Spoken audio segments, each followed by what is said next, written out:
বাবু বাবু বাবু তাড়াতাড়ি চলো। কেন, কি হয়েছে? এত বেলা হয়ে গেছে, তোমার মা এখনো দরজা খোলেনি। দেখো, হয়তো ঘুমাচ্ছে। না গো, রাত্রে বেলা তোমার মা অনেকবার বাথরুমে যায়, কালকে একবারও যায়নি। কি বলছো? চলো তো।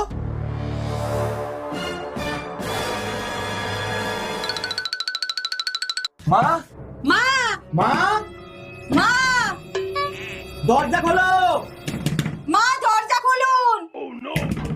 এবার তো মনে হচ্ছে দরজা ভাঙতেই হবে। ঠিকই বলেছো, চলো একসঙ্গে ধাক্কা দিই।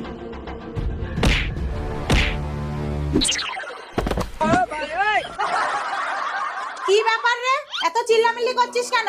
শান্তি থেকে একটু ঘুমাতেও পারবো না? মা, আপনার কিছু হয়নি তো? আমার আবার কি হবে? তাহলে এত বেলা অবধি দরজা খোলোনি কেন? কালকে রাতেও বাথরুমে যাওনি? আরে ওই না, আর বলিস না, এত ঠান্ডাতে বেরোতে ইচ্ছা করে না, তাই কালকে কি, কালকে ডাইপার পরে শুয়েছিলাম।